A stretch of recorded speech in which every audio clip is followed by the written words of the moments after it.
Hey guys, welcome to another video. In this video, I'll talk about elements of financial statements. This video is part of my series of videos on introduction to financial accounting. Accounting is a different language. If you have never done accounting before and if you come across an accountant, they would be talking gibberish because many words they would be using which you have never heard before and which means you will not understand. And managers do have to talk to accountants a lot.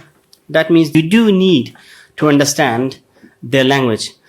And obviously, understanding their language means understanding the terminologies they use. When a transaction happens, it affects one of the elements of the financial statements. It affects one or more of the five elements of the financial statement. There are 5 elements of the financial statements. And these are the main terminologies which we will be learning, that what are those 5 elements, and then exploring them a bit more. So the first element is asset. An asset is a resource. Any resource, mostly is cash, but any resource. For example, a trademark, an invention is a resource. A process, a resource. So is a resource which is controlled by the organization, by the business, and it is able to bring financial benefits to the business. It's an asset.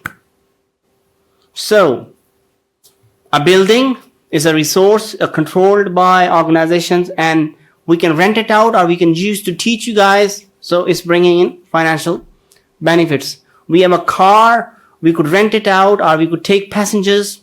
It's a resource, it's bringing in money. It's an asset. We have products, we can sell it. It will make profit. It's a resource. Bringing in financial benefits is a resource. We have an invention. We given it to royalties. You know, the person who developed these cup holders in 1970s, he came up with this simple invention that we need to have something to hold our coffees because they're so hot. Cardboard cup holders. That guy made millions of pounds. He never had to work afterwards. So any invention is a resource. It will bring in financial benefits. It's an asset. There are 2 types of asset. One, assets which are going to bring in these financial benefits for longer than 12 months. 12 months being a year. So that is a non-current resource. And then there's an asset which is only going to bring benefits for 1 year. That is our current resource, a current asset.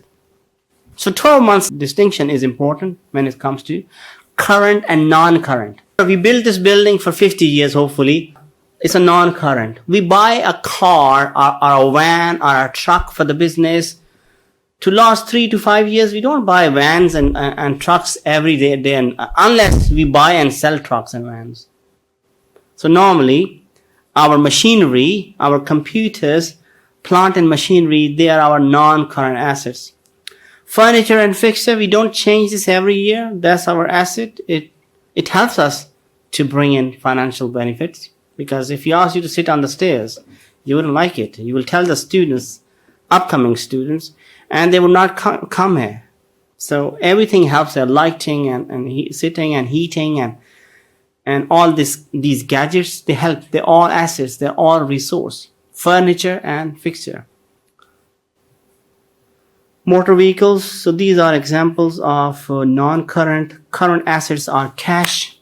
Now current assets are those assets which are cash or can be converted into cash within 12 months. So cash, what are account receivables? These are my customers who bought from my business, but they say they will pay the cash in a month's time or 2 months' time or 3 months' time. These are recorded in account receivable ledger. So what I would have a separate book, and Mr. A buys from me. So I have a page for Mr. A and a page for Mr. B. So I will have a page for all of my customers. Every time they buy from me on credit, I will type it, record it, and when they pay me, I'll record it. So I have a register all the time of all of hundreds of customers who owe me money. So that is important. because that's how I'm going to chase them up for the money. So that is account receivables. My customers who buy from me on credit. Nowadays, you have softwares, you actually go in that area and it gives you a list of how many people owe you how much money. Easy peasy. Inventory is something which I sell on regular basis. So all the Tesco and all the stocks Tesco has is an inventory. We don't have an inventory. We sell a service.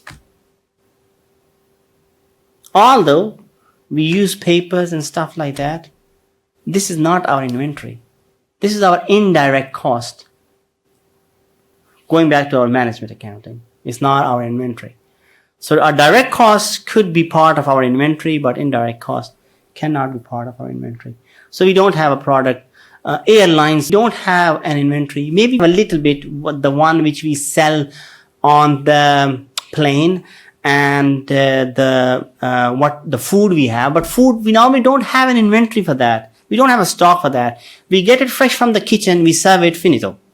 Inventory is something which is going to stay on the shelves, which are going to stay in the fridges and stuff like that for some time. So inventory is unsold stock at the year end. We count. So 31st of December is our last day. At the end of the year, the business will be closed for the day or for the half of the day. And they would actually count all of the units in the warehouse to find out the value of the inventory. And prepayments. Prepayments is a payment in advance. So I run a business. I want some stock from a supplier. I send them money first. And now I'm waiting for the delivery. If you guys buy online, you pay first. You've already paid, prepaid, and then you get the product later. Prepaid phones, you put the balance first, and then you use the service. Prepaid. Your fee is prepaid. Now part of it is prepaid. These are prepayments. Why are they assets? This is still our money. If we cancel our order, this is our money. We haven't used the service yet. So that's why it's a prepay. It's cash. It's my cash. It's gone out of my hand, but it's still my cash. So if you look at all these things, cash, account receivables, my cash in other people's hands, they'll eventually give it to me. Inventory, I have spent cash on inventory. I will sell it and convert it into cash again. And prepayment is my cash, which I paid in advance. So all cash basically in different shapes. That's my assets. Thank you for watching this video, guys. I hope you like it. And if you do, please give it a thumb up and share it with your friends. And do subscribe to my channel where I release regular videos on accounting and finance subject. Thank you.